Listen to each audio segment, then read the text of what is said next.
Welcome to True and Scary, a podcast about true and scary stories from around the world. Welcome to True and Scary Stories from Around the World. Joseph, if host for this intriguing podcast about true and scary stories. Now you can subscribe with Joseph and get extra behind the scenes fun stuff, videos and so much more. Join the True and Scary community today for $2 a month, and remember, don't be so scared.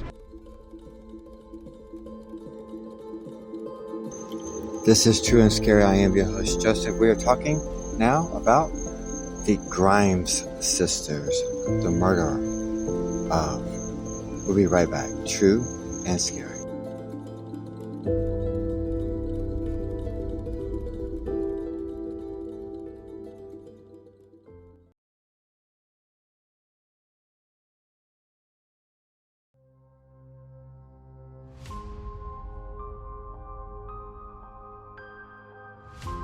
Welcome to True and Scary, a podcast about true and scary stories from around the world.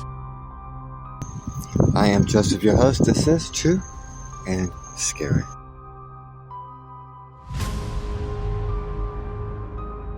The murder of the Grimes sisters is an unsolved double murder that occurred in Chicago, Illinois on December 28, 1956, in which two sisters named Barbara and Patricia Grimes, aged 15 and 12, respectively disappeared while traveling from a Brighton Park movie theater to their home in McKinley Park.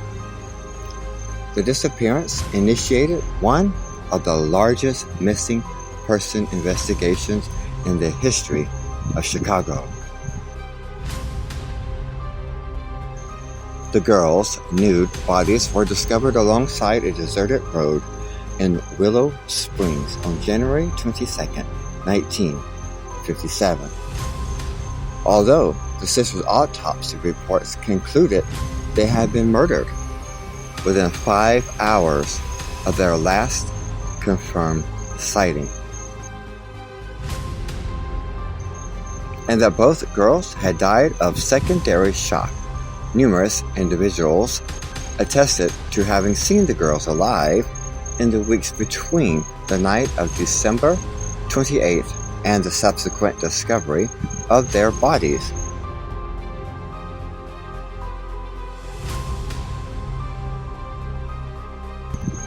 The murder of the Grimes sisters has been described by authors of as a crime that shattered the innocence of Chicago. This case is also acknowledged as one of the most labor-intensive missing person and murder investigations in Cook County, and remains one of Chicago's most infamous cold cases. $1,000 reward, the equivalent of about $11,480 as of 2024, for information leading to their whereabouts.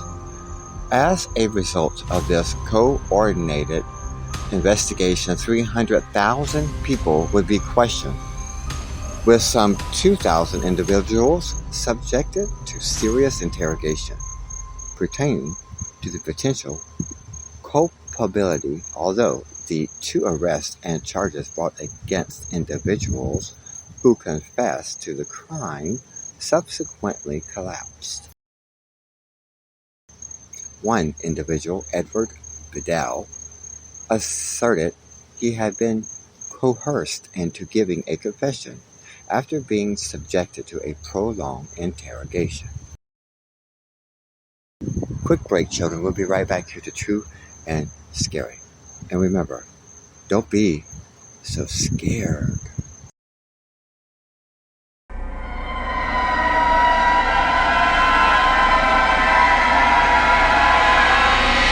welcome to True and Scary, A podcast about true and scary stories from around the world. Welcome to True and Scary Stories from Around the World.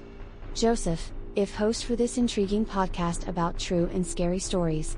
Now you can subscribe with Joseph and get extra behind the scenes fun stuff, videos and so much more. Join the True and Scary community today for $2 a month, and remember, don't be so scared.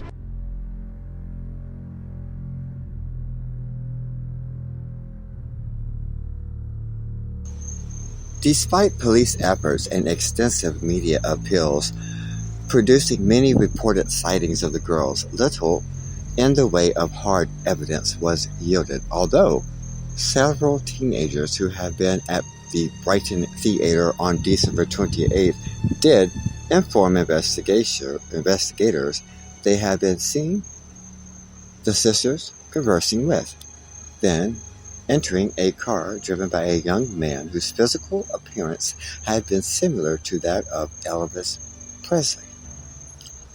That's right, Elvis Presley.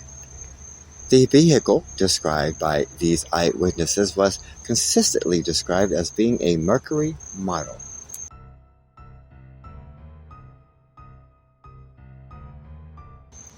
Prior to the implementation of the task force and despite protests from the girls' parents, several investigators initially assigned to the case theorized the sisters had either run away from home or were voluntarily staying with boyfriends.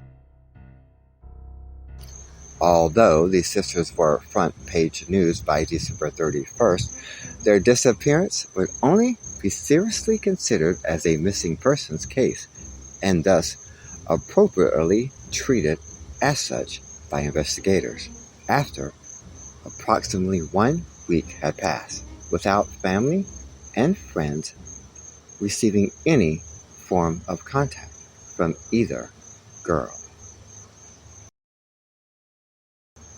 Nonetheless, extensive media appeals were conducted, imploring both sisters to return home and for any eyewitnesses to contact police.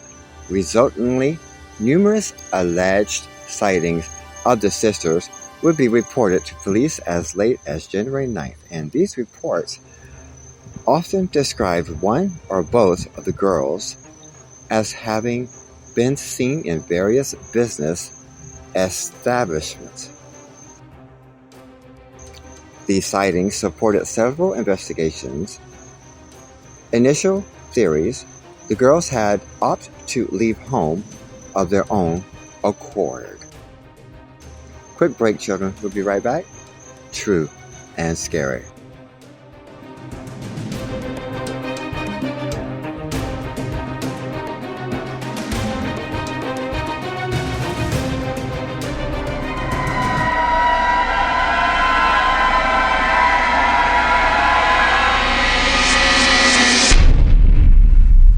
Welcome to True and Scary Stories from Around the World. Joseph, if host for this intriguing podcast about true and scary stories. Now you can subscribe with Joseph and get extra behind the scenes fun stuff, videos and so much more. Join the True and Scary community today for $2 a month, and remember, don't be so scared. Welcome to True and Scary, a podcast about true and scary stories from around the world.